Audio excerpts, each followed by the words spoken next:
Então, eu já estou compartilhando a tela com vocês. Na aula de hoje a gente vai falar sobre a unidade 2, tá? Tensões e deformações na flexão. Então, vou resumir a unidade 2 totalmente nessa aula. Professor, vai ter algum prejuízo com relação ao conteúdo? Não. Os conteúdos principais dessa unidade a gente vai trabalhar na aula de hoje, tá?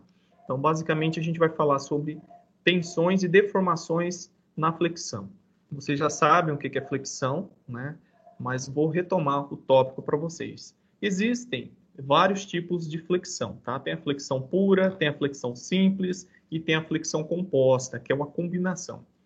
Então, para a gente começar, vou definir para vocês o que seria cada um desses tipos de flexão, tá? A flexão em si é uma ação de uma carga, né, que está perpendicular ao eixo longitudinal da viga. Então, aqui nós temos uma estrutura biapoiada, tá? O eixo longitudinal da estrutura ele está paralelo ao eixo X aqui representado. Então, nós temos uma carga aplicada aqui. E essa carga vai gerar a flexão, né? Que é aquela formação desse perfil aqui, né? A tendência a formar um perfil assim, uma flecha, né? Então, são cargas que fazem esse tipo de comportamento. A flexão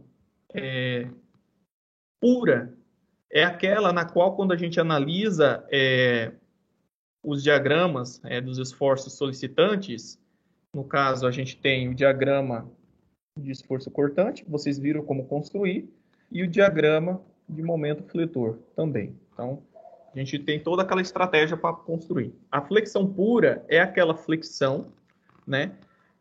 Na verdade, é a região da viga sujeita a um carregamento em que vai estar atuando somente o momento fletor. Não vai haver esforço cortante. Como assim, professor? Bom, aqui nós temos dois carregamentos, tá, pessoal? Duas cargas P de mesma intensidade a distanciar dos apoios aqui, tá? Então, aqui no diagrama de esforço cortante, ó, essa região que vai do apoio até essa ação da carga está sujeita a um esforço cortante P. E no diagrama de momento fletor, a gente percebe que há presente também, nessa mesma região, um momento fletor, tá? Que ele aumenta à medida que a gente vai afastando dos apoios e é máximo nessa região aqui entre essas cargas. E quando a gente analisa somente o diagrama de esforço cortante, a gente percebe que dessa região até essa, ou seja, entre essas cargas, o esforço cortante ele é nulo, tá? Porém, nós temos momento fletor agindo nessa seção.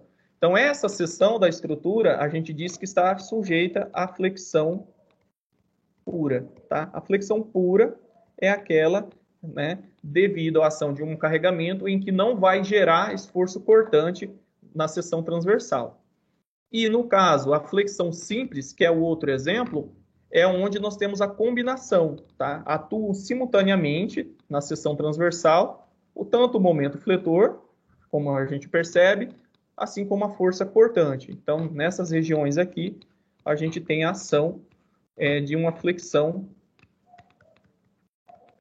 simples. E quais são os casos em que nós temos a flexão composta, que é o outro tipo de flexão, tá? Ou flexão oblíqua. A flexão oblíqua ou composta, vou limpar para vocês, é quando o nosso carregamento, né, ele atua com um determinado ângulo, θ, na estrutura. Então, vai haver combinações de carregamento, tanto que agem, né, paralelo ao eixo longitudinal, quanto uma projeção aqui perpendicular a esse eixo. E isso vai gerar uma combinação de efeitos, tá? Que vai surgir, além do esforço cortante, momento fletor, vai haver a ação de uma tensão de cisalhamento também nessa estrutura. A gente vai trabalhar, tá, a flexão simples e a flexão pura. A flexão composta, com os conceitos bem consolidados dessa aula, vocês já conseguem caminhar e avançar nesse outro tópico, tá? Porque a gente tem muito assunto ainda para trabalhar nessa disciplina. Então, vou trabalhar bem esses dois conceitos, aí vocês avançam nesses outros tópicos. Então, só para lembrar, flexão pura sujeita somente o momento fletor, região aqui entre esses apoios, entre essas cargas. E flexão simples nós temos simultaneamente momento fletor e força cortante, região aqui em azul, que eu estou demonstrando para vocês. Professor, Oi. essa flexão simples, então, é o que a gente está estudando, né? Fazendo os exercícios. A gente está trabalhando com flexão simples. E também pura. Em alguns exemplos, né, a gente vai ver alguns carregamentos que vai estar tanto a flexão simples e a pura ao mesmo tempo. Então, por isso que é a mais comum de se observar, né? Mas sim, a maioria dos nossos exemplos é a flexão simples, onde atua tanto o momento fletor quanto o esforço cortante simultaneamente. Beleza? Vamos avançar aqui então para formulações matemáticas para a gente trabalhar.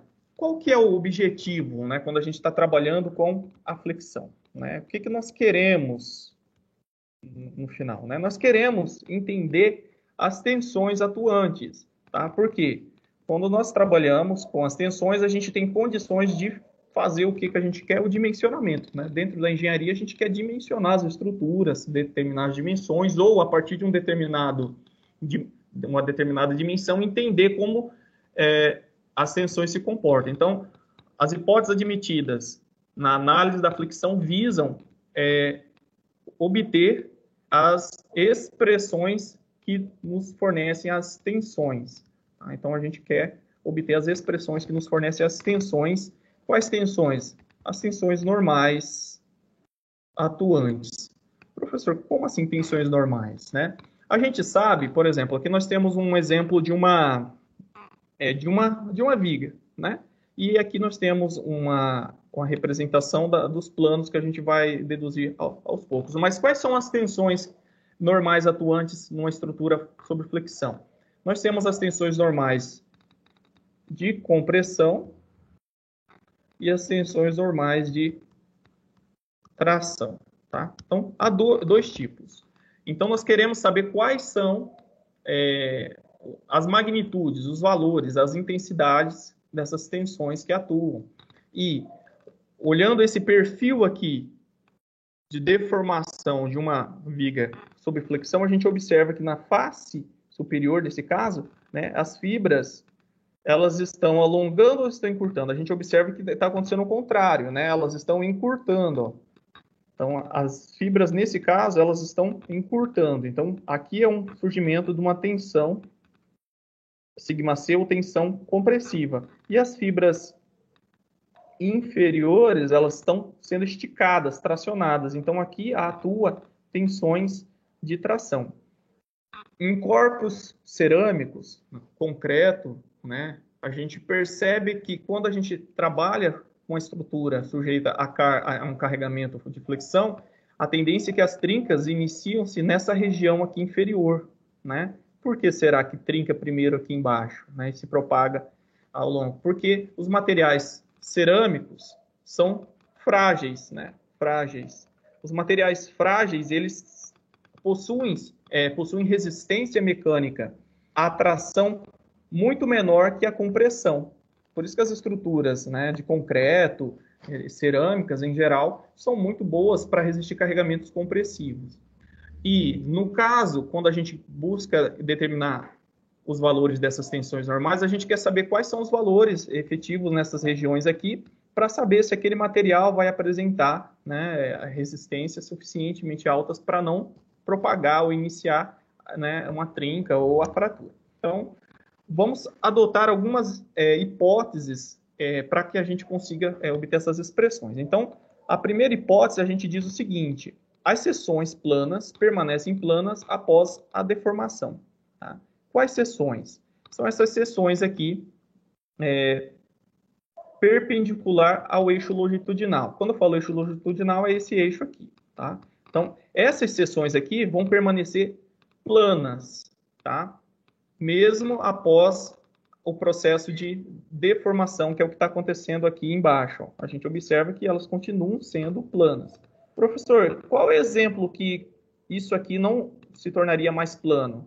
Isso aqui, no caso dessa viga, está sujeita a uma torção, tá? Então, haveria uma deformação também nessas seções. Mas no caso do tratamento da flexão, a gente considera que permanece plano, mesmo após a deformação. E essa é uma hipótese atribuída aí a Bernoulli, tá? É a hipótese simplificadora atribuída a Bernoulli. Então, essa é a primeira hipótese que a gente considera. A segunda hipótese, a gente diz que são vigas prismáticas de mesma seção transversal, tá? Então, as seções transversais da estrutura é constante. Então, se é um perfil I, vai ser um perfil I até o final. Se é uma seção circular, né, ou quadrada ou retangular, vai permanecer com essa mesma seção, tá? Então, não há uma variação de formato geométrico dessa viga.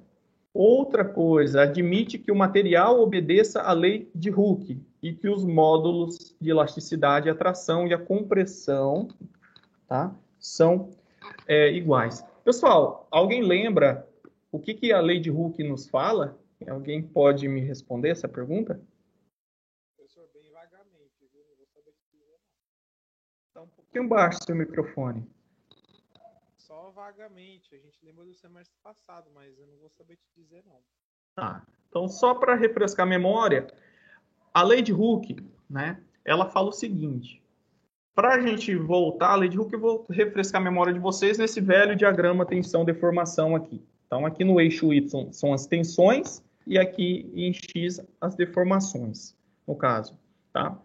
Quando a gente analisa um material dúctil,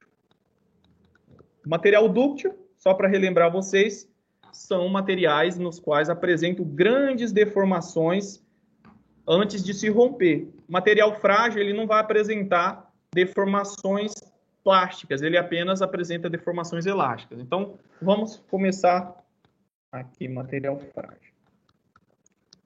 Materiais dúcteis, os aços, né? Metais, ligas como alumínio, cobre, tá? Frágeis são as cerâmicas, ferros com tratamento de endurecimento superficial, ferro fundido, entre outros, são materiais frágeis, são quebradiços, não se deformam. Então, o diagrama tensão-deformação, ele apresenta esse comportamento para os materiais dúcteis. Ó, à medida que você vai aumentando a tensão, a gente percebe que o material vai se deformando, vai se deformando, vai chegar um ponto A aqui, né, em que, por um pequeno incremento da tensão, ele vai ter uma grande deformação. Essa região aqui a gente chama de escoamento, tá? Escoamento. O escoamento é essa região característica, tá? Isso aqui só está presente nos materiais dúcteis, tá? Nos frágeis, o material, a partir do momento que ele passa desse ponto A, ele se rompe, tá? Então, a gente não tem essa parte do diagrama para materiais frágeis. Então, ele tem apenas essa reta aqui, ó. Se a gente continuar o carregamento nos materiais dúcteis, ele vai continuar se deformando até chegar no final, onde ele não vai ser mais capaz de suportar a carga e se rompe. Então, o diagrama tensão-deformação, ele é composto de duas grandes regiões. Essa região aqui é linear e essa região aqui que não é mais linear. Linear é uma função que descreve essa reta aqui, de inclinação constante. Essa região a gente chama de região elástica, né? Região elástica. O material apresenta uma deformação que é dita temporária. Temporária por quê? Se eu parar de carregar o material aqui, antes um pouquinho desse ponto A, ele vai retornar à sua dimensão original, ele não vai ter uma deformação permanente. Passou desse ponto, ele já vai apresentar uma deformação remanescente, tá? Não vai ficar totalmente deformado, vai regredir um pouquinho, mas se eu continuar, ele vai apresentar cada vez mais deformações permanentes, tá? E Hooke, ele previu o seguinte, que nessa região linear elástica, né, a gente observa que a tensão aplicada, ela é proporcional à deformação. O que eu quero dizer? Para cada valor de tensão, eu vou ter uma deformação bem resolvida, né? Linearmente resolvida. E o que proporciona, o que torna isso aqui proporcional, a gente chama de E, tá? Que é o módulo de elasticidade, é o coeficiente de proporcionalidade das tensões. Então, as tensões são proporcionais às deformações e o Ezinho, que é o nosso módulo de elasticidade, é o nosso coeficiente de proporcionalidade. E esse E, tá? Ele está correlacionado a inclinação dessa reta aqui, ó. A inclinação da reta nessa região, tá? Aí eu não vou deduzir toda a questão tangente, mas basicamente a lei de Hooke estabelece essa relação aqui, tá? Que a tensão, ela é proporcional às deformações e o coeficiente de proporcionalidade é o módulo de elasticidade. Elasticidade. Alguém lembra o que significa fisicamente esse módulo de elasticidade? A gente sabe que graficamente é a inclinação dessa reta, tá? Quanto mais vertical ela for, maior é esse módulo. Quanto mais inclinada para horizontal, menor é esse módulo. Mas em termos reais, o que isso quer dizer no material? Vocês lembram?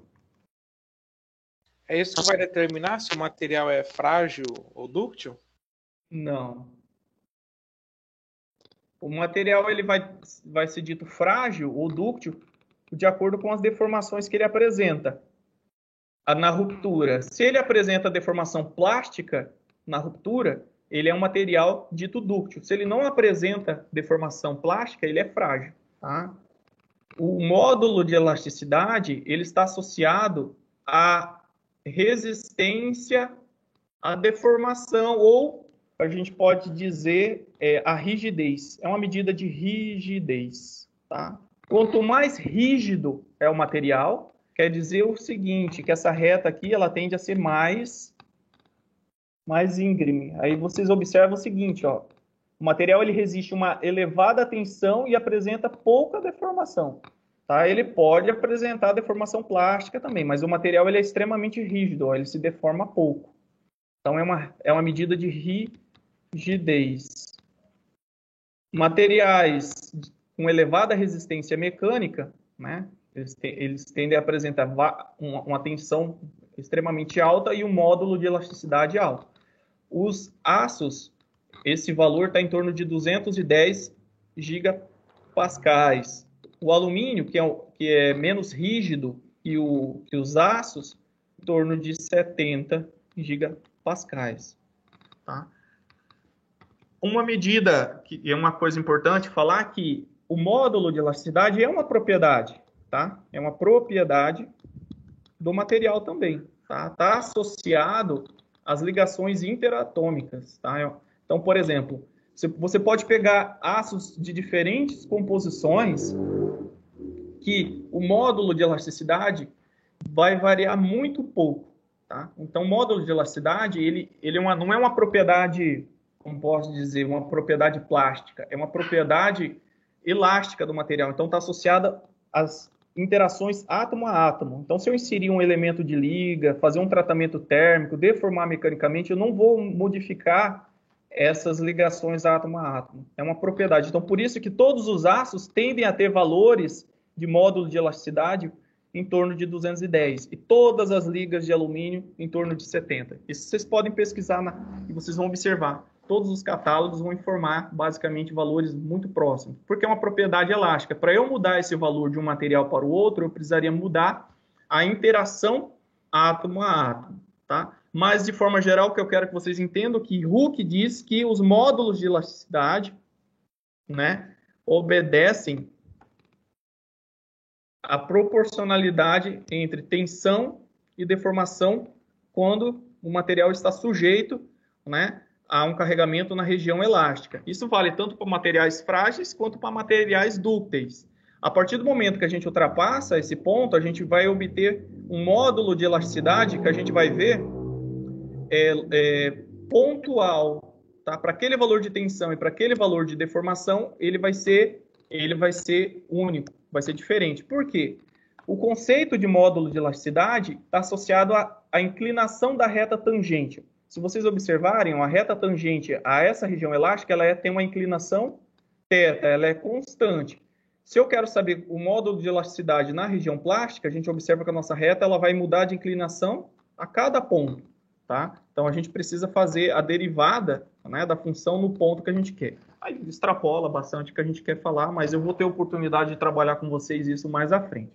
Então, o que eu quero que vocês entendam é o seguinte, que outra hipótese simplificadora é que nós estamos trabalhando nessa região elástica do material, tá? E os módulos de elasticidade, a tração e a compressão vão ser iguais, porque essa região que está sendo comprimida vai apresentar um módulo de elasticidade sob compressão, que vai ser igual a essa região do material que está sendo tracionada, que vai apresentar um módulo de elasticidade sob tração, tá? Então, são essas hipóteses. Só para refrescar, seções planas permanecem planas, vai haver apenas uma deformação nesse eixo, tá? Longitudinal da estrutura, porém não vai haver variação nessas seções aqui. Ok? Então, seguindo aqui, eu preciso agora deduzir as equações das tensões normais de flexão. Então, a gente vai fazer algumas análises aqui. Então, nós pegamos aquela viga, ela está aqui, tá, pessoal? A gente cortou aqui, nesses pedaços, e pegamos uma dimensão aqui.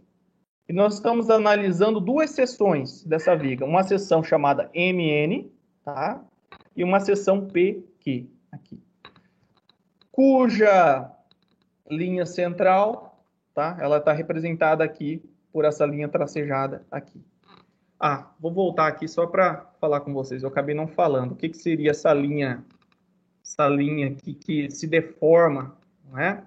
Essa região central da viga não é uma região central propriamente dita, tá? Vai haver uma região dentro da viga, um plano, na verdade, é um plano, porque aqui nós estamos olhando lateralmente a estrutura, né? Mas essa estrutura é uma viga prismática, então aqui há um plano, aqui, ó, plano. Esse plano, ele é a região da estrutura, tá? Que se encontra na coordenada do centro de gravidade da estrutura. Então, essa região aqui é uma região do centro de gravidade da estrutura, que, mesmo que a estrutura esteja um carregamento em que as fibras superiores vão estar tracionadas ou comprimidas, vai haver deformações longitudinais. Essa região central vai ser uma superfície. A região central eu falo assim porque eu estou considerando um retângulo, né? Mas não necessariamente vai ser o centro geométrico, mas vai ser uma coordenada do centroide da figura, em que não vai haver variação do comprimento, tá? Por exemplo, ó, aqui essa região ou essa superfície que eu falei, que se localiza-se no centroide da estrutura, antes da deformação. Aqui é a mesma região após a deformação. Ela apresenta o mesmo comprimento, tá? Então, eu coloquei essas duas retinhas amarelas para vocês verificarem. Então, vai haver uma superfície, tá? Essas fibras longitudinais não vão sofrer variação de comprimento. Então, a gente vai dar um nome de linha barra superfície neutra. Tá? É a região que a gente chama de linha neutra, superfície neutra ou eixo neutro da viga. E não vai haver nenhum encurtamento, nem um aumento do seu comprimento. E também nessa região da linha neutra, não vai haver tensão de compressão, nem tensão normal de tração. Tá? Elas são iguais a zero. Então é importante entender. Vai haver uma região que vai ser nulo a ação dessas tensões normais. Claro que quando a gente for analisar outros tipos de carregamento, como por exemplo a torção, vai surgir tensões de cisalhamento nessa região. Então é importante focar no tópico de hoje, que são tensões normais. Então nessa região não atuam tensões, tá? Na linha ou superfície neutra da estrutura. Então, trazendo esse tópico para cá, como eu estava dizendo, então nós vamos pegar a viga, né? Fizemos um corte arbitrário aí numa das dimensões da viga, onde está incluído duas seções aqui, MN, P e Q, e aqui a nossa linha neutra. Ela está sujeita, tá, a dois momentos fletores, como a gente já viu como determinar, então dois momentos fletores que vai gerar esse perfil de flexão na estrutura. As fibras aqui estão tracionadas e aqui comprimidas, tá? Se a gente observar, vai formar essa curvatura aqui, né? E se fosse, por exemplo, uma circunferência, a gente teria, né, um centro aqui, tá? Esse ponto aqui, que eu vou chamar de ponto O, ele é o centro de curvatura, tá? Então, se eu pegar esse centro se eu pegar aqui, ó, da linha neutra da estrutura até esse centro de curvatura, eu vou ter esse raio R aqui. Tá? Esse raio R, a gente dá um nome de raio de curvatura. Tá? Para a gente começar a trabalhar com as equações, eu quero entender qual que é o valor desse arco aqui, ó. Desse arco de curvatura, que eu vou chamar de dx. Então, eu peguei um pedacinho da estrutura. Então, peguei um pedaço qualquer aqui, cortei, tá? E chamei este pedaço aqui de dx, que é a minha curvatura. É um arco, né? Então, se eu fazer aqui uma circunferência aqui para vocês, mais ou menos, né? Deixa eu pegar uma caneta de outra cor. Então, imagina que isso aqui é uma circunferência completa, né? Então, nós temos um raio R aqui. Opa, meu R ficou perfeito. Nós temos um raio R. E aqui nós temos... em um azul mais escuro aqui, nós temos uma curvatura com um arco, né? Dx, ok? Que é o que está aqui, ó.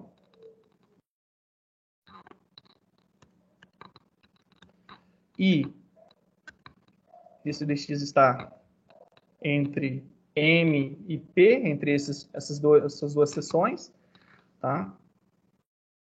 Qual que é o valor de dx, tá? A gente sabe que vai ter um ângulo θ aqui, ó, que descreve esse arco aqui. Então, aqui nós temos um ângulo de θ, tá? Dθ é esse ângulo aqui.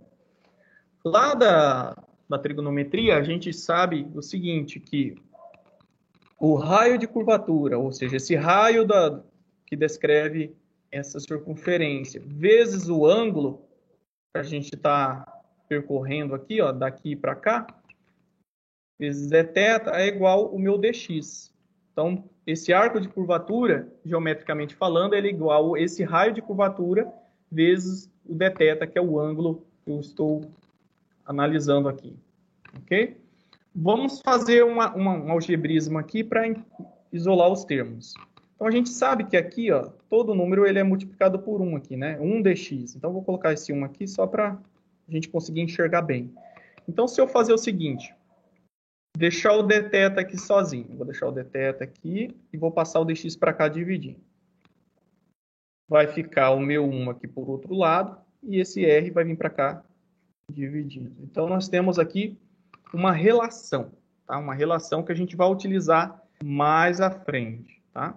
Então, é importante a gente associar isso. Então, nós temos essa relação em que associa-se o ângulo entre a minha curvatura, que eu estou analisando, e o raio dessa curvatura, tá?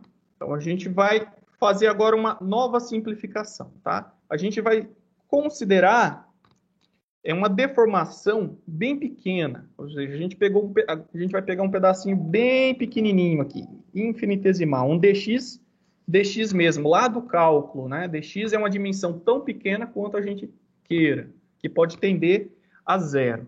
De tal modo que esse ângulo que vai estar associado a essa curvatura seja igual a um ângulo reto, tá? Então, vai ser um ângulo reto. Então, é isso que eu fiz aqui, ó. Então, eu peguei uma dimensão bem pequena da minha viga, trouxe para cá.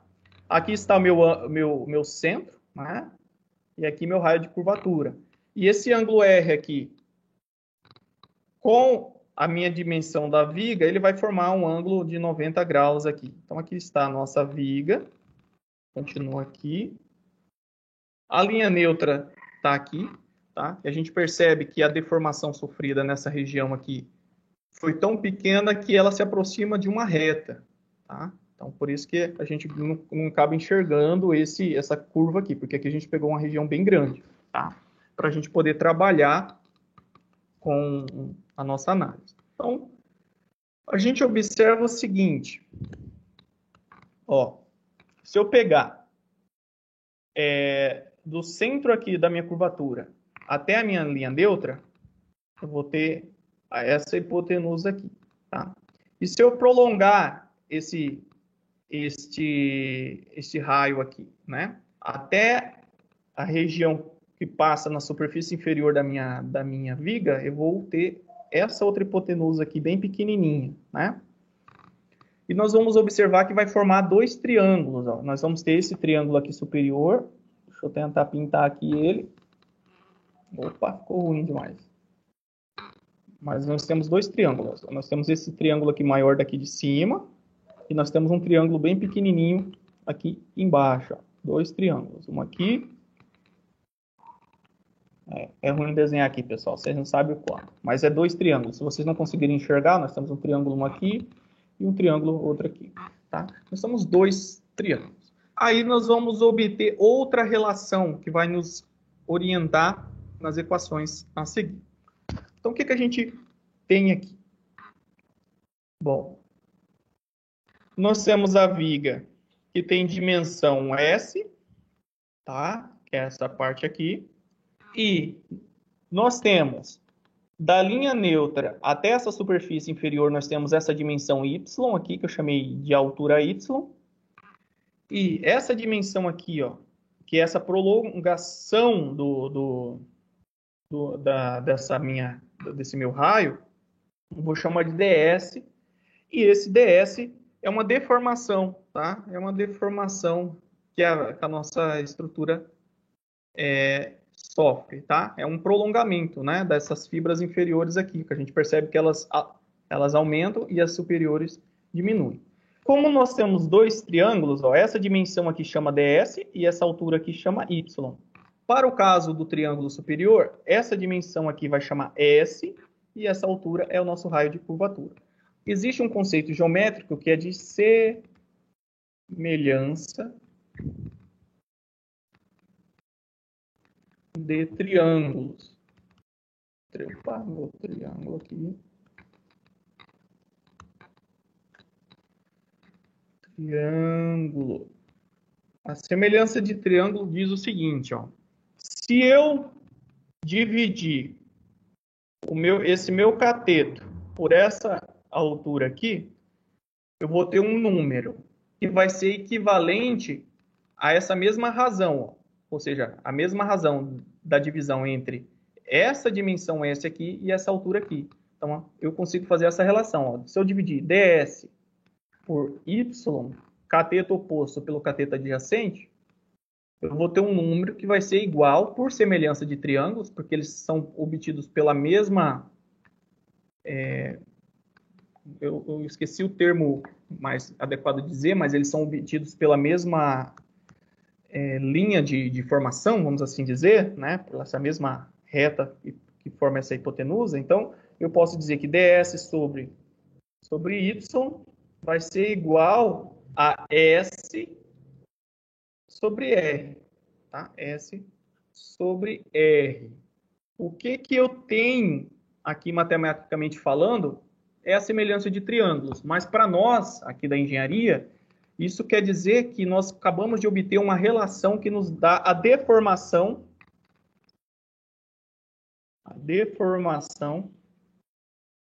específica da estrutura, tá? Que a gente vai chamar de E, tá? A deformaçãozinha específica EX, que é a deformação que acontece ao longo de X aqui.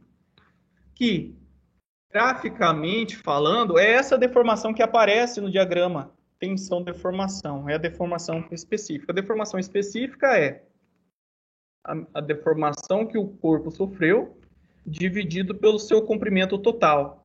É o conceito de deformação específica.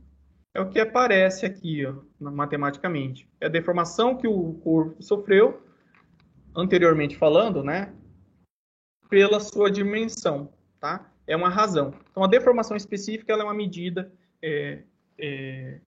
como o próprio nome diz, né, de variação na dimensão ao longo do eixo X da estrutura. Então, a gente pode calcular tanto por ds sobre y, ou seja, a deformação ds, pela altura que vai da linha neutra até a superfície que eu quero, ou eu posso calcular através do comprimento da minha viga dividido pelo raio de curvatura. Então, nós temos essas duas possibilidades. Essas duas equações, elas, de certa forma, elas não são muito práticas de se utilizar, principalmente essa segunda aqui, ó, que é esse raio de curvatura, né? Porque, por exemplo, essa viga aqui, o raio de curvatura, a gente teria que deformar a viga, né? Obter duas retas que pegam duas seções da estrutura, e o ponto em que essas retas se encontram, né, seria, né, o nosso centro de curvatura. E aí medir esse raio, isso numa viga, né, real, se tornaria muito difícil da gente fazer, né? Praticamente, na prática, fica um pouco complicado. Essa segunda possibilidade, sim, a gente mede qual foi a variação, por exemplo, ao longo dessa dimensão inferior da estrutura, né? Ela tinha X de comprimento e aumentou mais tanto. E a gente tem o nosso... Opa, aqui de cima, perdão. Essa aqui é a mais prática. Essa daqui que tem um raio de curvatura é a mais complicada. A gente teria o nosso ds e o nosso y. O nosso y é a nossa distância da linha neutra. Aí ficaria mais prático de se calcular, tá? Mas, basicamente, a gente obteve as equações que nos fornecem a deformação específica. O ds em si, pessoal, já lembrando, é a nossa deformação. Esse ds tem dimensão de comprimento, tá? Já a deformação específica, que é a razão, é L elevado a zero, então é adimensional, tá? Então não tem dimensão. Deformação específica não tem dimensão, mas deformação ds sim, porque é uma medida, tá? Uma medida de variação desse comprimento aqui. Ok. Vamos seguindo. Ainda não chegamos na equação que a gente quer, que são as das extensões normais, tá? Mas aí a gente já sabe que como o material ele se comporta na região elástica, a região elástica do diagrama tensão da formação, então ela obedece a quem? A lei de Hooke. Então, Hooke diz o seguinte, que a tensão, vou chamar aqui no caso de tensão X, tá? Nós vamos trabalhar com as deformações que acontecem ao longo, né, do eixo X, ela é igual ao módulo de elasticidade, né, vezes a deformação, que é aquela deformação específica. E a gente viu que a deformação específica, anteriormente calculada, né, ela pode ser obtida por y sobre r, e y sobre r, que eu posso fazer esse algebrismo aqui, ó, ds sobre s, que é igual também a y sobre r. Tá? Faço esse algebrismo aqui. Opa, é isso. Então, eu posso fazer essa manipulação aqui. Então, para ficar mais prático, a gente trabalhar com os termos. Então, a gente pode obter tanto a deformação específica por essa, quanto por essas aqui.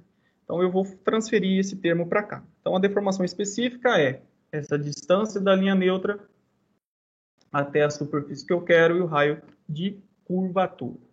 O que a gente observa, né, olhando essa equação? Pessoal, alguém pode me dizer onde as tensões normais serão máximas, olhando essa expressão aqui? Já dá para deduzir. Alguém se arrisca?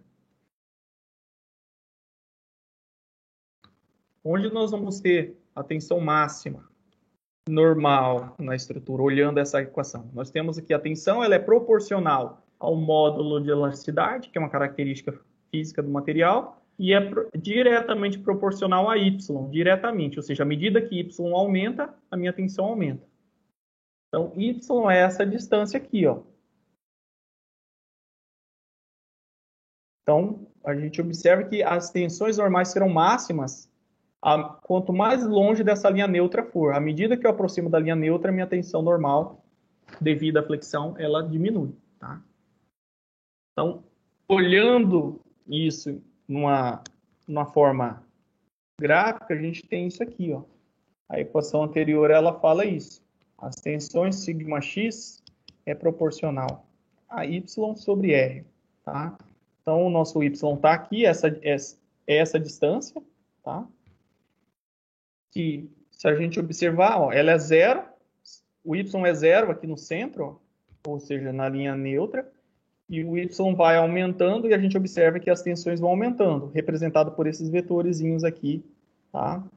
A gente percebe que da linha neutra para baixo, o sentido dessas tensões é diferente daqui de cima, tá? Porque representa aquele comportamento, né?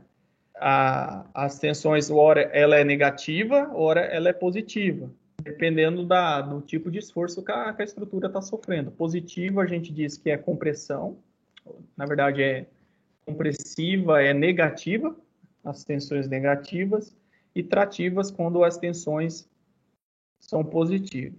Então, basicamente, a equação nos mostra, consegue prever aonde vai ser máximo, aonde vai ser mínimo, e também nos permite calcular o valor da tensão em qualquer distância em relação à linha neutra da nossa estrutura. Então, isso é muito importante. Imagine que você queira saber qual que é o valor da tensão a y igual a metade dessa distância aqui, ou um terço, ou um quarto. Isso, às vezes, é importante para você em termos de projeto. Então, é o que nós temos aqui.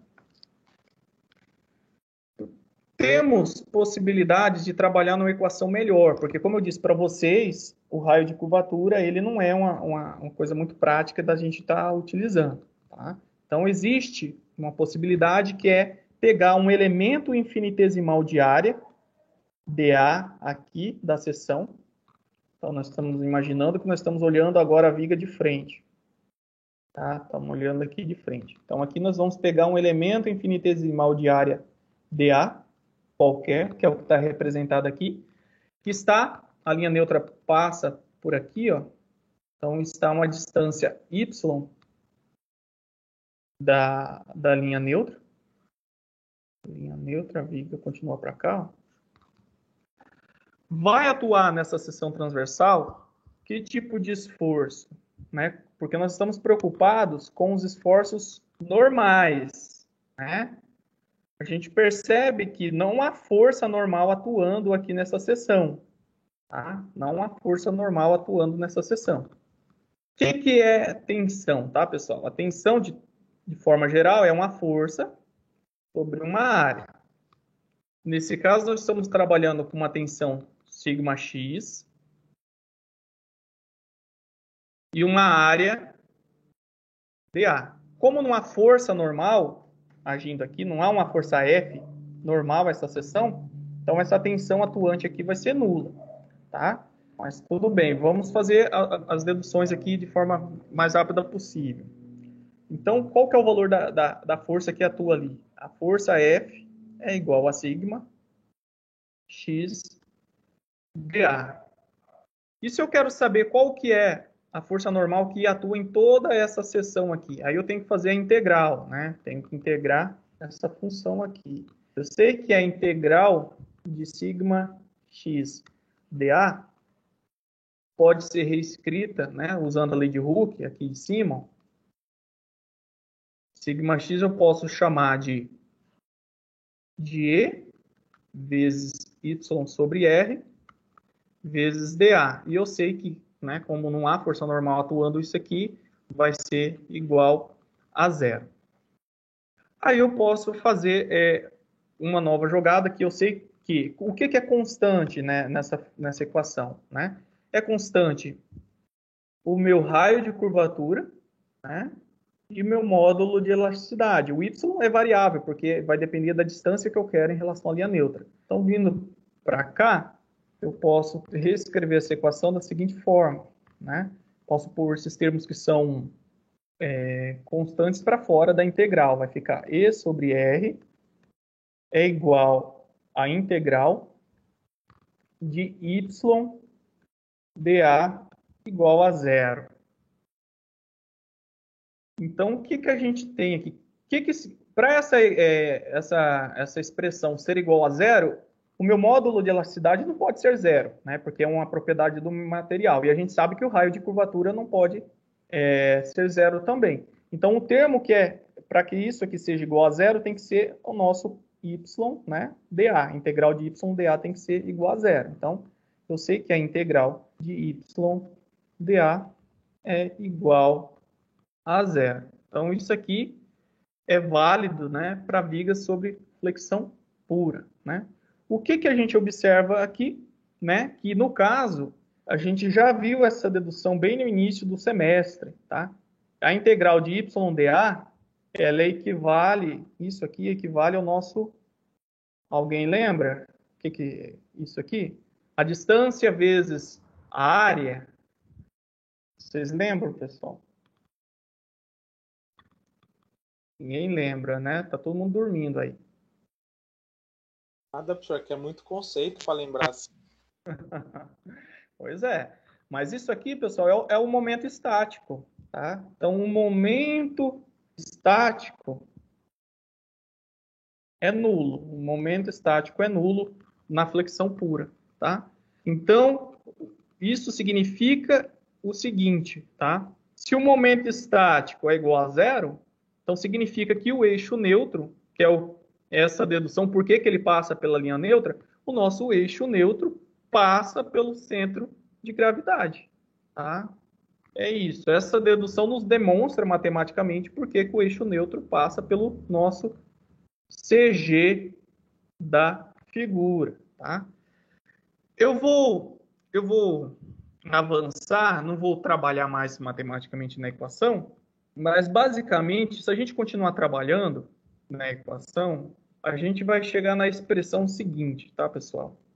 Que a tensão σx vai ser igual ao momento fletor dividido pelo momento de inércia. Ele vai surgir aqui dessa integral. O momento de inércia, se vocês lembram, ele vai ser y ao quadrado dA. Ele vai surgir depois que eu fizer mais uma vez a integral dessa expressão multiplicada aí por σx, tá? Mas vai surgir o momento de inércia nessa expressão, que vai estar multiplicado por y, que é a nossa distância qualquer aqui em relação a essa linha neutra. Essa equação, tá, é a equação das tensões normais. Essa equação é a que a gente vai usar, tá? Então, eu quero que vocês lembrem que a gente vai usar essa equação. Tensões é a equação para as tensões normais. Aí eu quero fazer aqui um ajuste nessa equação. A gente vai usar ela com sinal negativo aqui na frente. Por quê? Aí eu quero que vocês prestem atenção. Esse sinal aqui, ele vai estar correlacionado com a nossa referência, tá? Ó, a linha neutra, ela passa aqui no CG da estrutura. Então, aqui, ó, o y, nesse ponto, ele é zero, tá? Se eu quiser saber qualquer informação de tensão acima da linha neutra, o meu y, ele vai assumir valores positivos. Se eu quiser assumir valores abaixo da linha neutra, o meu y vai assumir valores negativos, tá? Então, esse sinal negativo aqui, ele vai nos ajudar depois compreender se aquela tensão for de compressão ou se ela é de tração. Se a minha tensão, mesmo assumindo um y negativo, né, no final der positivo, no der negativo, significa que aquela estrutura está sobre compressão, ou seja, σx no final, se a sua resposta for negativa, ou seja, menos 50 MPa, a nossa estrutura está comprimida, sob compressão. Se for positivo, é de tração. A gente vai fazer exercícios agora e vai consolidar essa expressão. Então, a gente usa ela. Alguns livros didáticos vão dizer o seguinte: o momento fletor dividido pelo momento de inércia vezes C. O C, pessoal, é quando o nosso Y é máximo, tá? Y máximo. É quando a gente está querendo saber o valor nessas extremidades aqui. Quando eu uso o termo Y aqui, ele quer dizer que o Y ele pode assumir qualquer valor entre 0 e C, que é essa distância máxima aqui. Então, alguns livros vão trazer esse termo. Quando o Czinho está apresentando, é de 0 até a superfície. Então, chegamos na equação que eu queria. Eu posso manipular ela em termos do que a gente chama de módulo de resistência à flexão, que é o W. O módulo de resistência à flexão, a gente viu lá no início da aula, apareceu entre as características geométricas da seção, tá? Que é uma medida de oposição à flexão. Mede a resistência à flexão, tá? É um grau de resistência também. Assim como o momento de inércia, ele é em função do momento de inércia da estrutura, ele vai nos dar uma medida também de resistência, tá? ele significa que o nosso W, ele é em função do momento de inércia e desse Yzinho aqui, ó. Então, a gente percebe o seguinte, que o módulo de resistência à flexão, ele tende a ser máximo aonde? Olhando aqui. Ele é diretamente proporcional ao momento de inércia. A gente viu que quanto maior o momento de inércia em relação àquele eixo, a viga é mais resistente naquele eixo, né? Então, quanto maior o momento de inércia, maior o módulo de resistência à flexão. E o nosso módulo de resistência à flexão, ele vai ser maior quanto menor for o Y, ou seja, quanto mais próximo da linha neutra, maior é o meu W. Tá? Lembrando, a linha neutra está aqui, ó. Linha neutra. E meu Y é essa medida aqui. Quanto maior ou quanto menor, pessoal? O meu Y.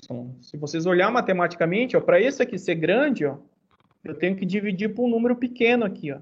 Então, isso aqui tem que ser pequeno. Então, quer dizer que eu tenho que estar o mais próximo possível aqui do centro.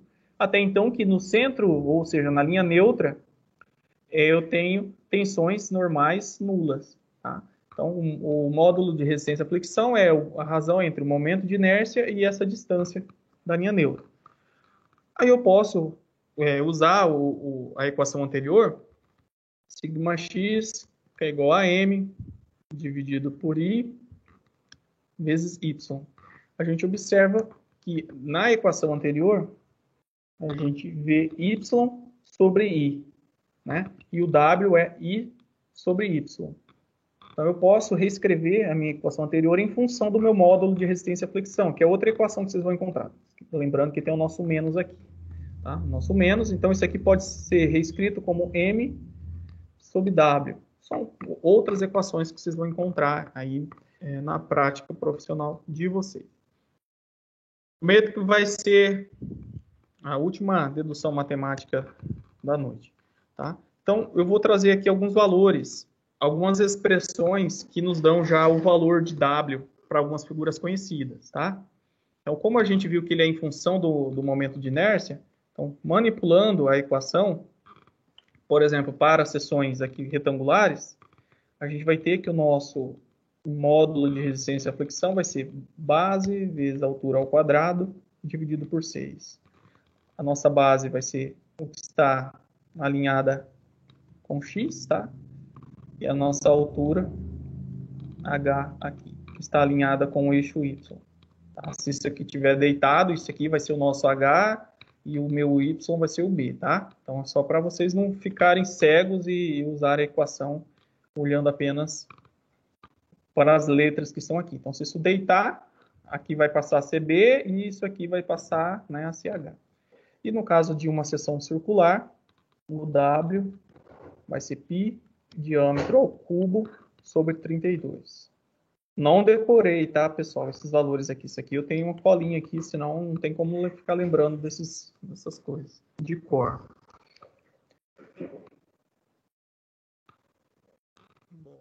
A última coisa que eu quero falar para vocês é o conceito de tensão admissível. Eu sei que vocês já viram isso em resistência dos materiais, tá? Mas só para lembrar para vocês que a tensão admissível é um limite de projeto, né? É um limite imposto no projeto. Como assim, professor? Um limite imposto no projeto? Admissível, tá? Você admite como carga máxima atuante no seu projeto tal valor, tá? A tensão admissível, ela é obtida a partir da aplicação de um fator de segurança, tá? Se a sua tensão admissível de projeto for maior ou igual à tensão que a gente chama tensão real, tensão real não. Vou colocar aqui e vou reformular. Se a tensão admissível for maior ou igual à sua tensão aplicada, na verdade não. se a sua tensão admissível for maior ou igual à tensão de falha, tá? Porque tem diferenças nesse conceito. A sua tensão de falha, o que é a tensão de falha?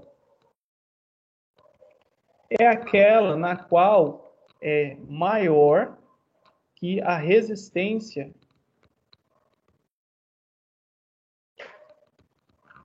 da estrutura. Então, a gente sempre trabalha com a tensão admissível imposta no projeto menor que isso aqui, tá? A gente trabalha com isso aqui menor que a tensão de falha, ou seja, a tensão de falha é aquela que é superior à resistência da estrutura, tá? A gente admite que a minha tensão de falha ela tem que ser, né? Ela tem que ser menor que a minha tensão admissível no projeto. Então a gente sempre vai considerar a minha tensão de falha o meu sigma x, tá? O meu sigma x. Meu sigma x é a minha referência. Então é isso que a gente está calculando, tá? Então para fins práticos, sigma x é a minha, nesse caso, nesse ponto da aula, é a minha tensão de falha. Tá? É aquilo que o material não pode ultrapassar. Se a gente ultrapassar esse valor aqui, ele já está com problema. E, por uma questão de segurança, né, a gente superdimensiona a estrutura, de tal forma que a minha tensão admissível no meu projeto tem que ser menor que isso aqui. Tá? Para eu estar dentro de uma região segura. Tá? Entenderam, pessoal, o que eu quis dizer aqui? Ou ficou bagunçado? É porque tá meio bagunçado ainda. Então, vou voltar do zero aqui. Ó, a gente aprendeu a calcular o sigma x, que são as tensões normais, né? As tensões normais. Tensão de tração, quando aquele valor for positivo, e tensão de compressão, quando for negativo. Então, imagina, se está sob um determinado carregamento, tudo bem. Ok. Isso aqui pode ser o que está sendo aplicado. Imagina que você não tem controle, tá? Imagina que o seu carregamento, ele é aquele, né? É tal, é X, vai gerar tal tensão de tração, tensão de compressão. Então, isso aqui pode ser uma imposição, pode ser imposto para você. Tá? Isso aqui pode ser imposto. Você não tem como mudar a tensão e é gerada ali devido àquele carregamento. Aí você vai ter que trabalhar na geometria da sua viga, no material, de tal forma que a resistência mecânica do material vai fazer com que a sua tensão admissível, né, do seu projeto esteja, né, de tal forma superior a isso que está imposto aqui. Tá? Você pode fazer dessa forma. Mas se for...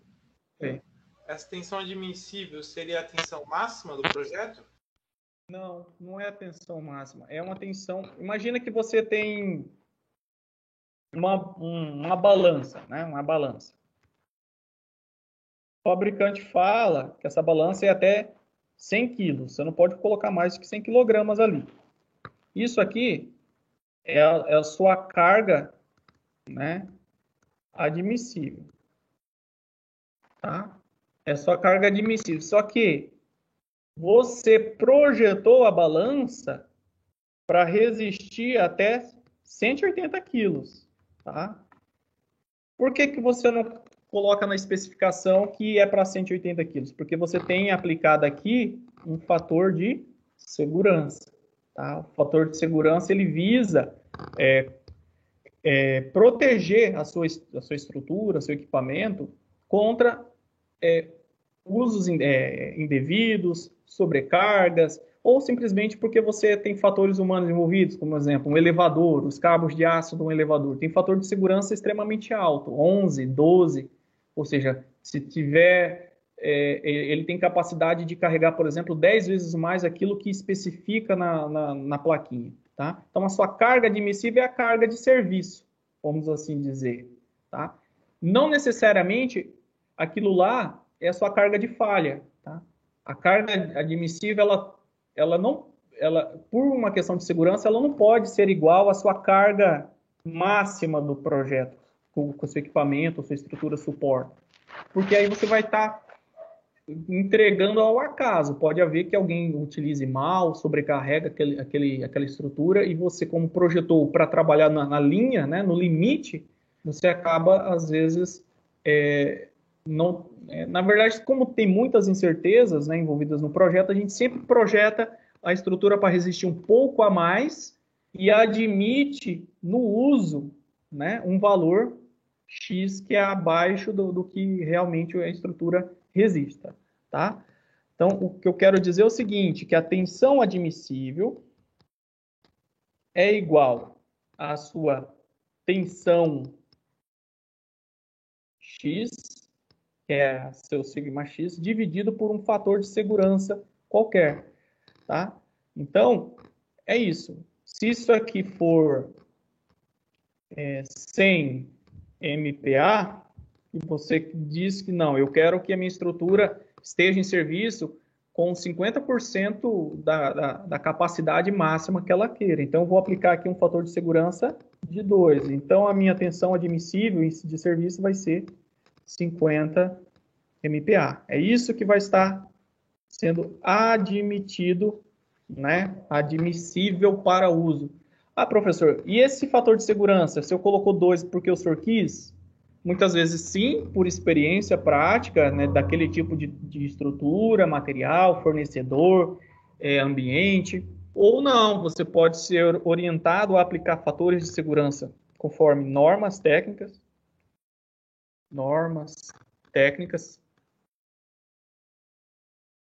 As normas técnicas, elas te orientam, né?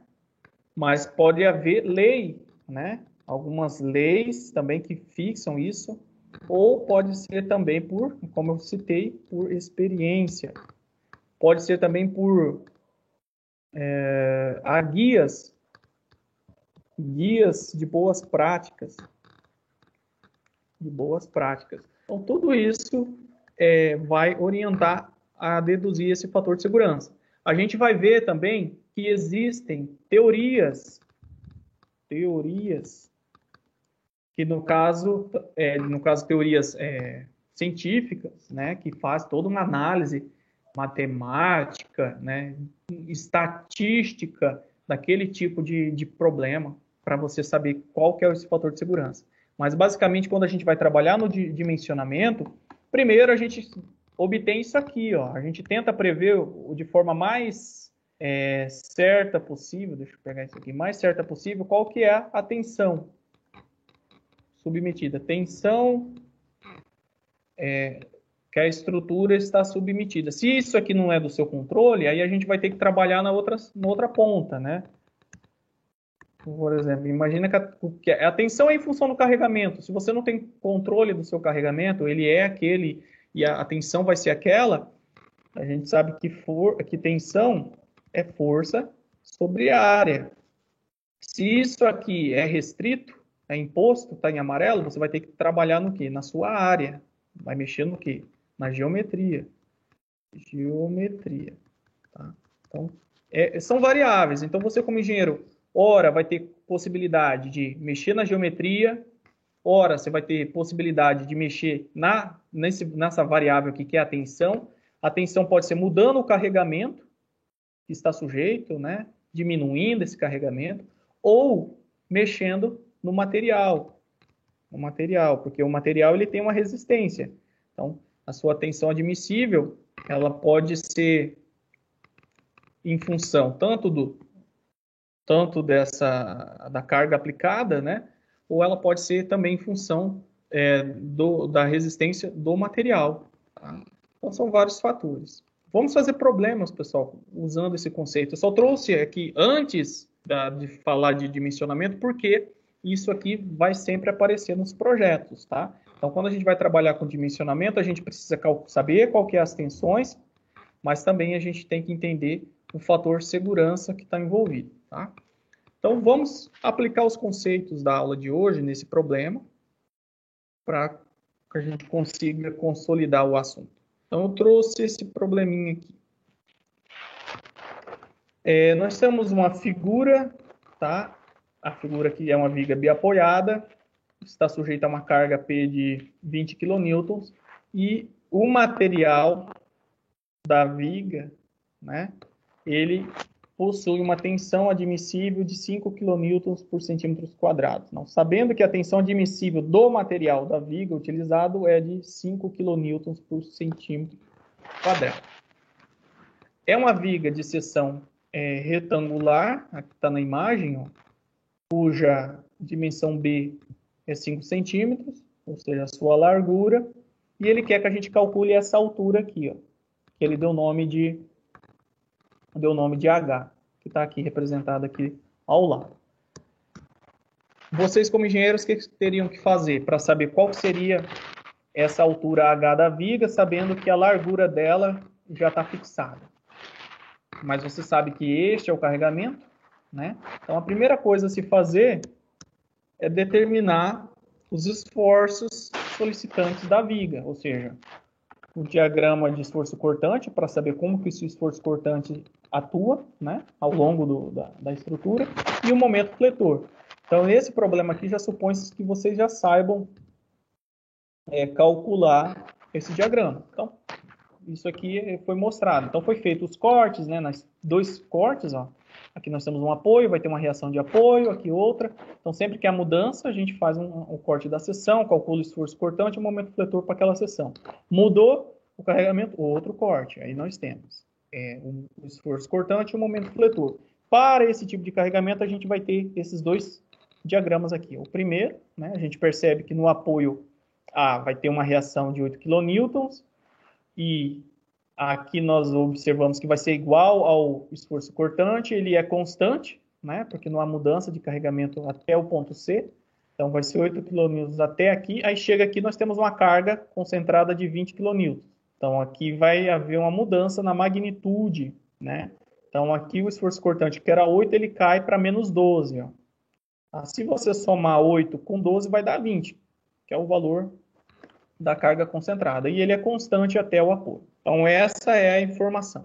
Então, a gente sabe que o esforço cortante máximo, ele vai ser nessa região aqui, né, da estrutura, ele muda de magnitude,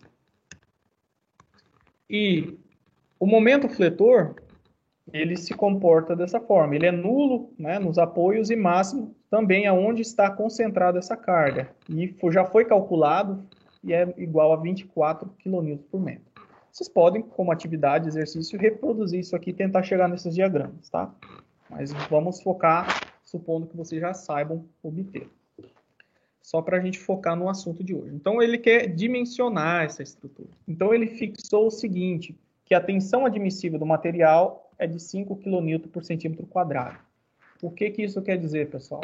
Que ele selecionou algum material, né? Por exemplo, pode ser um concreto, pode ser uma madeira, pode ser uma peça de aço, e olhou lá no catálogo do fabricante um determinado valor de tensão. No caso, geralmente, como a gente está trabalhando na região linear elástica, né, do diagrama tensão-deformação, então ele pegou o valor aqui, ó, neste ponto aqui do catálogo, que para os materiais dúcteis vai ser, por exemplo, a tensão de escoamento. Para os materiais frágeis vai ser a tensão de ruptura, e aplicou um fator de segurança sobre este valor do catálogo, que no caso deu 5 kN por centímetro quadrado. Então ele admite que a tensão máxima admitida, né, é de 5 kN por centímetro quadrado. Tá? Então isso aqui é o que está embutido nesse problema. E ele sabe que a viga tem que ter essa largura. Isso aqui não pode mudar, pode ser por alguma questão de espaço, né? Só que a altura dessa viga é uma variável que ele pode mexer. Então, ele quer saber qual que é a altura que essa estrutura tem que ter para suportar um momento fletor de 24 kN e não ultrapassar, né, essa tensão admissível posta aqui. Como que a gente resolve isso? Aí nós vamos trazer as equações anteriores. A gente viu que a tensão é dada, né, por o momento dividido pelo momento de inércia vezes a distância, eu chamei de y aqui, que é a distância da linha neutra. Tá? Ele fala que é uma seção de perfil retangular, né? Então é o que está aqui. Onde se encontra o centro de gravidade ou centroide de uma viga, de uma estrutura retangular, né? No caso, fica nessa dimensão aqui, ó, no centro ou na altura dividido por 2. Então aqui está, ó, a nossa linha neutra. Tá? Aqui é o CG, vou usar a caneta de outra cor. CG. Aqui é o nosso CG e a gente sabe pela teoria de hoje que a linha neutra passa por aqui. A viga, né?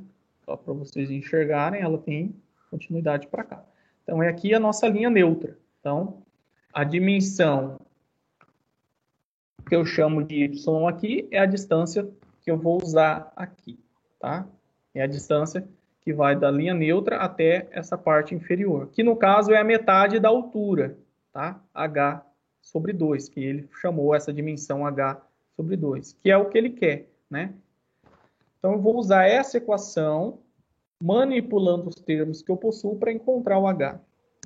Então, vamos começar aqui. Então, a primeira coisa que eu posso trabalhar nessa expressão é, em vez de usar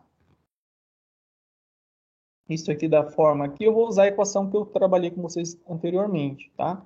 Que é M sobre W. O que é o W? É o meu módulo resistente. Qual que é o módulo resistente para uma seção retangular? Eu já trouxe aqui, ó. Base vezes altura ao quadrado sobre 6, tá? É isso aqui. Eu já posso jogar ali. Então, eu posso reescrever essa equação como sendo sigma é igual ao momento de inércia, base vezes altura ao quadrado dividido por 6. Tá? Essa equação. Ah, professor, mas ainda não vou conseguir calcular isso aqui. Claro que vai. Agora você tem todas as informações. Ó. É bem simples. Aqui você teria que saber, né, o valor de y. Y é uma dimensão que depende da altura. Como você não tem a altura, né, então você não conseguiria usar essa equação diretamente. Por quê? Não teria. Não teria como você calcular o momento de inércia também, porque falta, né, o valor dessa dimensão H aqui. Então, usando a equação, essa equação segunda aqui, eu já tenho as variáveis. Ó. Eu tenho a tensão admissível, que está aqui. Eu tenho o momento fletor, que ele fornece. Tá? Eu sei o valor de B, só preciso encontrar o H. Então, eu posso isolar o H, que é o que eu realmente quero na equação. Então, vamos fazer mais uma manipulação matemática aqui. Vamos ver o que eu posso fazer. Tá, eu vou passar esse termo todo que está dividindo para cá, multiplicando. Ó. Então, vai ficar dH ao quadrado sobre 6. Como esse termo vai vir para cá multiplicando, esse termo agora pode vir para cá dividindo. Então, vai ser igual a M dividido por sigma. Aí eu vou fazer a manipulação para deixar esse termo sozinho. Então, vai ficar H ao quadrado, 6 vezes M, dividido por sigma. O Bzinho que está aqui, eu vou passar ele para cá também dividido por B. Aqui ainda eu consigo isolar o H, tirando isso aqui e colocando uma raiz para cá, né? Então, vai ficar H é igual a 6 vezes M dividido por sigma. Opa! Ó, vocês não me ajudaram. Esse Bzinho, ele vem para cá. Ó. Eu trouxe um H, na verdade aqui é o B, tá, pessoal? Então, esse Bzinho vem para cá. Sigma vezes B. Ok? Então, essa é a expressão que vai me dar a dimensão H em função dessas variáveis. Professor, o senhor não usou um sinal negativo na conta? Por que o senhor não usou o menos aqui? Porque, por exemplo, quando a gente tem uma figura que é simétrica, né, ó, como um retângulo, ó, o y superior e o y inferior, ele vão ser iguais, né? O que vai mudar essa carga vai ser de compressão ou de tração. Então, eu posso dizer que tanto a minha tensão admissível aqui embaixo vai ser igual à minha tensão admissível aqui em cima, porque tanto a carga de compressão quanto a de tração vão ser iguais. Então, nesse caso, o que me importa em si é o módulo desse carregamento, tá? Então, por isso que eu não usei o menos aqui para não complicar o exercício, mas basicamente, quando a estrutura é simétrica e as tensões compressivas e trativas vão ser iguais, só vai mudar o sinal. Então, nesse caso, eu não usei o sinal negativo aqui na hora de manipular. Então, vamos só substituir o termo. Então, meu H, que é a dimensão da viga, ficou raiz de 6 vezes M dividido por B vezes sigma. E, por sua vez, né, vai ser igual a 6. O meu momento fletor, eu vou multiplicar ele por 100, tá, pessoal? Para converter para quilonewton por centímetro. Porque aqui, ó, é quilonewton por metro e aqui está a minha tensão está em centímetro quadrado. Então, vou trabalhar sempre com o mesmo tipo de unidade. Se aqui é metro, aqui tem que ser metro. Ou se aqui é centímetro, aqui tem que ser centímetro. Então, como aqui está ao quadrado, vai ser um pouquinho mais chatinho fazer a conversão disso aqui para metro quadrado. Então, eu já vou converter o que eu sei, que se eu multiplicar por 100, eu transformo isso aqui em quilonewton por centímetro. Que no caso vai dar 2.400. É isso mesmo. Multiplicando por 100 vezes 100. Vai dar 2.400. Ok. E aqui embaixo, só substituir. Ó, nós temos as dimensões em centímetro também, então seria até melhor fazer dessa forma. Então vai ser 5. O meu sigma vai ser 5 também. Tirando a raiz, multiplicando, tirando a raiz, eu vou encontrar uma dimensão de 24 centímetros. Então, a minha estrutura ela tem que ter altura de 24 centímetros e largura de 5. Ok? Então, é assim que a gente trabalha. Ficou claro, pessoal? Assim, essa parte está mais tranquila. Beleza. Então, vou trazer agora um segundo problema para vocês. E esse aqui, ele é um pouquinho mais... Ele não é mais difícil, mas ele é um pouquinho mais chatinho de trabalhar ele, porque vai envolver todos os conceitos que a gente já viu também. Deixa eu só arrumar aqui para a gente entender. Ó, considere uma viga que tem um vão de 5 metros, cuja seção transversal possui um momento de inércia de 0,01 metro a quarta, com centroide localizado 35 centímetros acima da face inferior e 19 centímetros abaixo da face superior. Nessa viga atua um momento fletor que segue essa expressão aqui. Determine as máximas tensões atuantes nessa viga. Então, é uma viga qualquer. Eu não sei a geometria da seção transversal, mas ele informa o momento de inércia da viga e me informa a localização do plano onde se encontra a linha neutra. Por isso que ele fala aqui do centroide. Então, eu coloquei aqui um perfil qualquer, tá, pessoal? Mas não fique atrelada à forma como está aqui. Eu só coloquei uma geometria qualquer para dizer que essa geometria aqui embaixo, né, teria, né, esse momento de inércia, mas não tem, tá? Vamos tentar marcar a linha neutra, a superfície neutra. Então, ele diz que fica localizado 35 centímetros acima da face interior. Passou uma moto aqui muito barulhenta. Acima da face inferior. A face inferior é essa. Então, está 35 centímetros acima. Então, é daqui para cá. Imagina que essa aqui é a dimensão completa, né? E está a 19 centímetros abaixo da face superior. Então, está isso aqui. Não tem esse desenho no problema. Então, eu trouxe essa imagem só para vocês conseguirem enxergar como que se marca. Então, a linha neutra, ela está nessa região aqui. Então, essa aqui é a nossa linha neutra do problema. ele quer as tensões normais atuantes, ou seja, a tensão que age aqui em cima e a tensão normal que age aqui embaixo. Qual que é o valor dessas tensões? Eu não sei qual que é compressão e qual que é tração, mas a gente tem um diagrama, o diagrama não, a gente tem a equação do momento fletor, tá? Que é uma função aqui de segundo grau, que a gente viu na aula anterior como que funciona, né? A questão diferencial dessa equação. A gente já pode observar alguma coisa, né? Ó, a gente percebe que a concavidade ela é para baixo, né?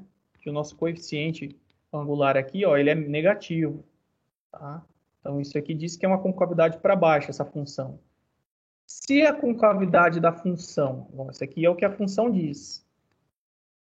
Se vocês lembram da aula anterior, a função ela vai apresentar esse comportamento matematicamente. Ó. Se eu substituir x, x é o quê? É o comprimento da viga. Então, eu vou substituindo valores de x aqui e vou obter esse formato. Aqui está x, aqui é y, né?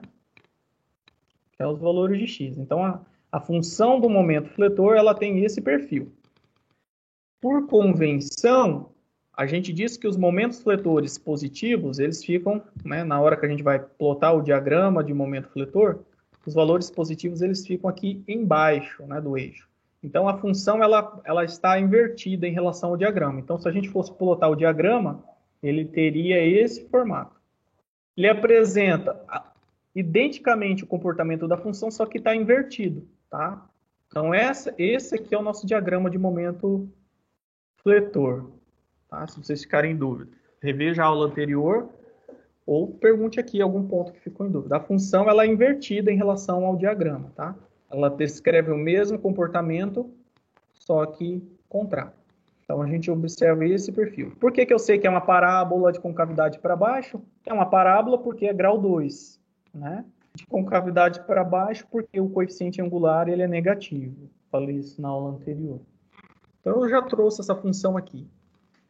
Uma dica para vocês. Se vocês têm a função do momento fletor, plote o gráfico. Isso aqui eu usei o Google, tá? O próprio Google para fazer esse gráfico. Se vocês quiserem saber, eu não sei se já usaram o Google para fazer plotar rapidamente uma função, eu posso mostrar aqui. Vocês sabem como usar o Google? Eu gostaria que o senhor mostrasse. Então vou fazer isso. Só vou encerrar aqui. Cadê? Como que é? Já vou mostrar aqui. Cadê?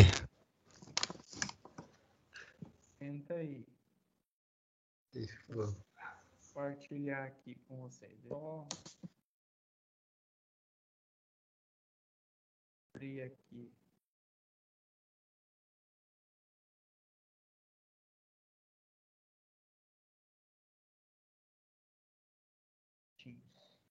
É bem tranquilo, tá? É só uma dica, porque às vezes a pessoa não acaba não enxergando a função. Beleza.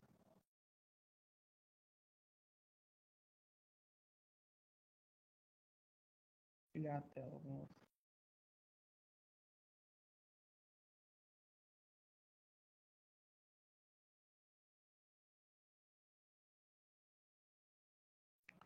Bom, o que vocês vão fazer no Google? Ó, na barra de pesquisa mesmo. A função, ela diz que é menos 20x² mais 100x. Então, você vem aqui, ó, coloca y é igual menos 20. Aí só tem que prestar atenção na sintaxe, né? Aqui já tem, porque eu acabei de fazer, então, ó, menos 20. Abre para parênteses, né? X elevado ao quadrado mais 100. Aqui está a função. É engraçado, ó, que a própria função, ela mostra as raízes. Então, se você pegar, como é uma função de segundo grau e fazer a Bhaskara, você vai encontrar os valores de x', x', 2. O que é aqueles valores, né, daquelas raízes? São os pontos onde a função corta o eixo x, ó. Então, vai ter uma raiz que vai ser igual a 0 e vai ter uma raiz que vai ser igual a 5. E a função mostra isso. Para nós, essas raízes da função descrevem o ponto onde o nosso momento fletor é igual a 0. Onde ele vai ser 0? Entendi, senhor. Gostei muito. Ah, entendi. Abaixa o microfone, senão vocês não vão ouvir. Onde vai ser igual a 0? o momento fletor vai ser igual a zero nos apoios. A gente já vai enxergar, porque o exercício ele fala que a viga tem 5 metros, né? Ó, quando o x for igual a zero, é no apoio 1. A gente percebe que o momento fletor é zero. Quando for x igual a 5 metros, lá no outro apoio, a gente vai perceber que o momento fletor também é nulo. Então, essa estrutura ela tem uma característica de uma viga biapoiada com carregamento distribuído uniformemente. Onde o momento fletor vai ser máximo? Se vocês olharem aqui, ó, 2,5, ó, bem no metade da viga, ó, 2,5. Então, isso aqui são informações que você já consegue ter rapidamente. E qual que é o valor do momento fletor? É só olhar aqui, vai dar 125, tá? Vamos fazer os cálculos agora para obter isso aqui de forma analítica, passo a passo. Então, eu já trouxe a função aqui.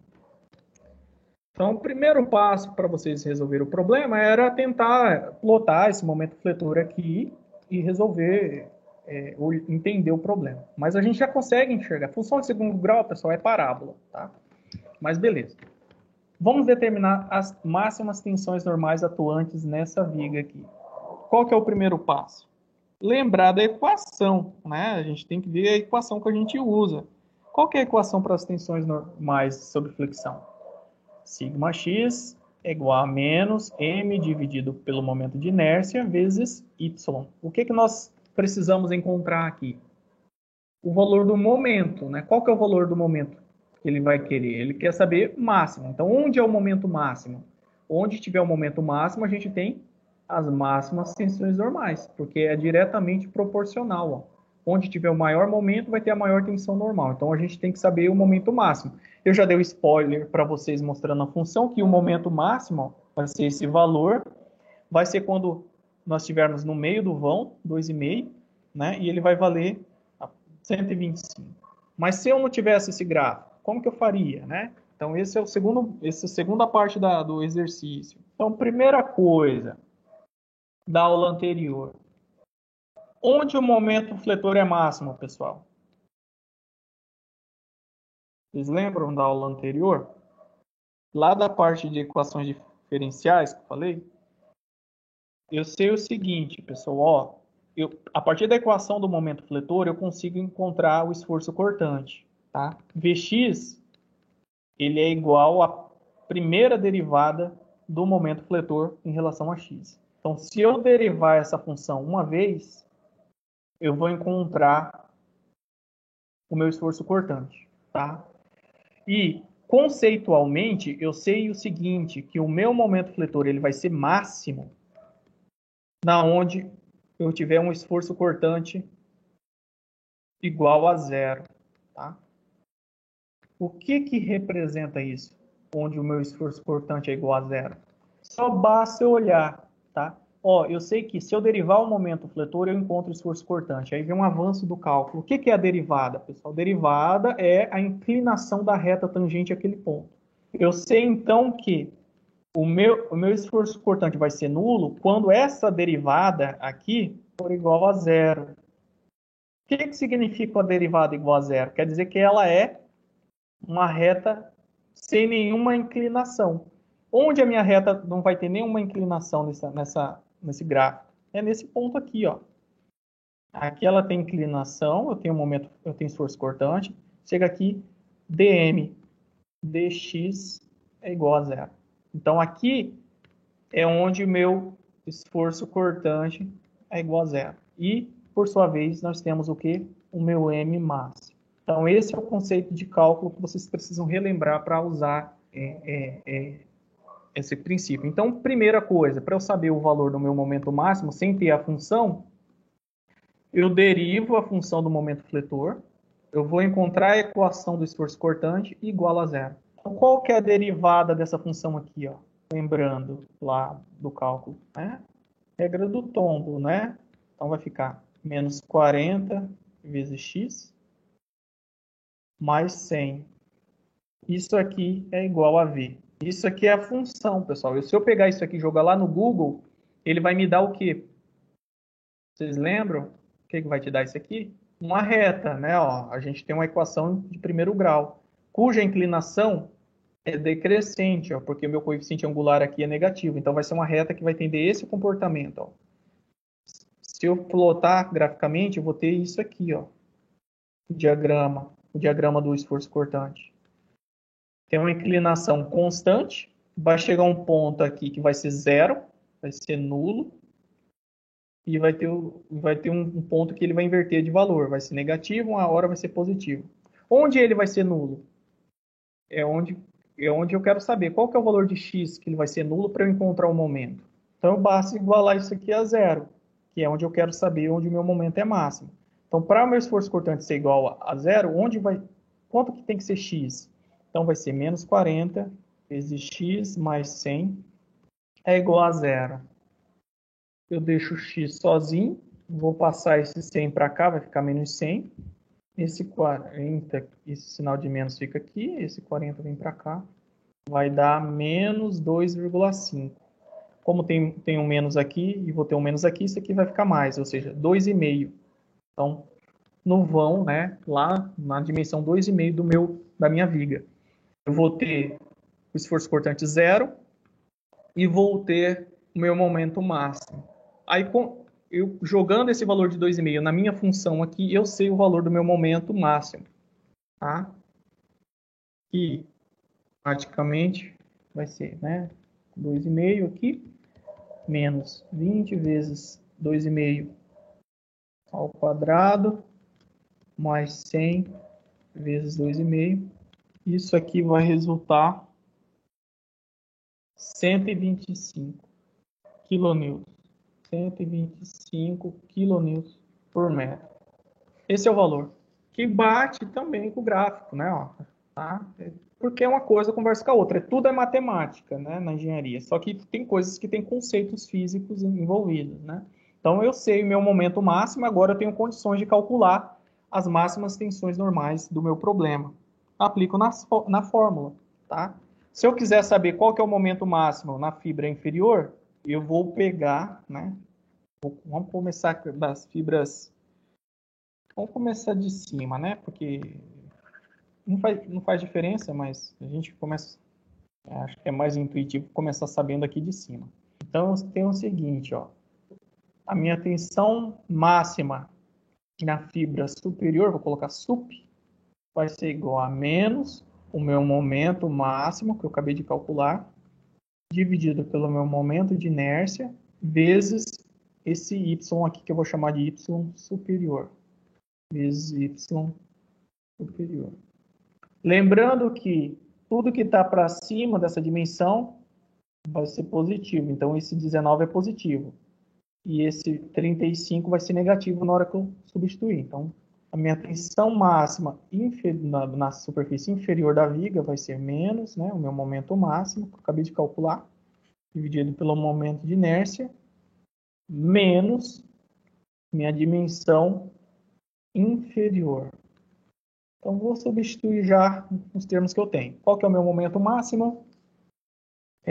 Vou transformar isso aqui para Newton por metro, tá? E vou usar minhas dimensões em metro. Observe que está tudo em centímetro. Então, vai ficar menos 125 mil, 3 zeros aqui, porque eu estou transformando esse quilo, né, para Newton. 19 centímetros para metro vai dar 0,19. E meu momento de inércia, o problema deu, né? 0,001. Resolvendo isso, ó, aqui não tem menos e aqui tem menos. Então, esse valor vai ser negativo. Então, vai ser menos, vai dar um número bem grande. Aí eu vou dividir esse valor aqui por 10 a sexta. Aí vai dar o valor em MPa, tá, pessoal? Então, só para vocês, na hora que fizerem na calculadora, não se assustarem aí. Vai dar 23,75 megapascais. O que isso quer dizer? Que as fibras que estão aqui em cima da estrutura está sendo comprimida. Então, aquele perfil que eu desenhei anteriormente, do diagrama de esforço cortante, de momento fletor, perdão, ele está correto. Ó. Aqui embaixo está tracionando e aqui em cima, né, está comprimindo. Então, é coerente com o que a gente viu. Aí, repetindo para essa outra parte, esse valor tem que ser positivo. obrigatoriamente, né? A dimensão agora vai ser negativa, menos 0,35, e vai resultar num valor de 43,75 MPa. Então, essa é a resposta do problema. Pessoal, entenderam? Professor, olhando assim, esse parece ser mais fácil, né, de fazer. Sim. É tranquilo, pessoal. A questão apenas de entender a lógica por trás do problema, a teoria, né? Então, partindo de que vocês já sabem obter isso aqui, ó, eu não vou ficar perdendo muito tempo nesses exercícios que eu vou passar para vocês, pedindo para que vocês obtenham esses diagramas, tá? Só quando eu quiser efetivamente testar que vocês sabem disso, eu vou pedir. Mas, a princípio, tudo que aconteceu aqui, vocês já viram anteriormente. Então, a gente viu uma viga com carregamento distribuído. A partir dessa viga com carregamento distribuído, por exemplo, para a gente conseguir obter os diagramas, a gente tem que converter isso num carregamento concentrado equivalente. Eu já mostrei que a carga concentrada equivalente de um carregamento distribuído é igual à área formada pelo carregamento, e ela é aplicada no centroide, ou seja, na coordenada x do centroide daquele tipo de carregamento. Depois que você converteu isso, vocês calculam as reações de apoio, né? Depois que calculou as reações de apoio, vocês partem para o cálculo do momento fletor do esforço cortante, e depois vocês plotam esses diagramas aqui. Tudo isso, né? Então, eu já trouxe nesses dois exercícios que eu quero que vocês façam e me enviem até sexta que vem, sexta-feira.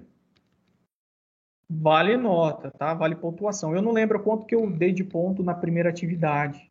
Então, nessa última que foi para hoje, valeu 600 pontos, então é o que falta para 1.000. Então, eu quero que vocês resolvam esses dois exercícios. Esse aqui é idêntico ao anterior, só muda valores aqui, tá? E o tipo de carregamento. Olha aqui, pessoal, esse problema aqui que a gente acabou de fazer, ó, ele, de certa forma, ele apresenta esses diagramas aqui, ó. O esforço cortante, ele tem esse comportamento, e o momento fletor, ele tem esse comportamento. Então, eu quero que vocês determinem a altura H para uma viga de perfil retangular, cujas características estão aqui. E o exercício 2 é parecido com esse último que eu fiz, porém, né, mudou a seção transversal, é uma seção aqui circular, vazada, e o momento fletor tem essa expressão aqui, ok? E eu quero que vocês calculem as máximas tensões normais atuantes e esboce o diagrama de momento fletor. Como que eu vou esboçar o diagrama de momento fletor? Eu acabei de dar a dica, né? Use o Excel ou o Google para plotar a função aqui. Ok? Professor, Oi. esse exercício aí nós não vai precisar das medidas para achar o centroide? Ah, verdade. Eu esqueci de dizer, tá? Eu vou corrigir e mandar para vocês. O diâmetro menor, ele vale 0,2 metros.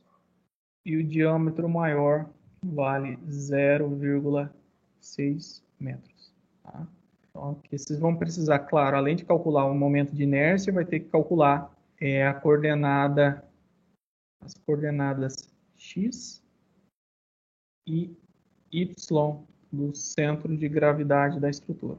E o momento de inércia em relação a x. Como é uma seção circunferencial, né, tanto faz em x ou em y, vai ser a mesma coisa aqui. Mas, basicamente, esses são os dados. Tá? Também precisa enviar, junto com o anterior. Tudo certo, pessoal? Alguma dúvida?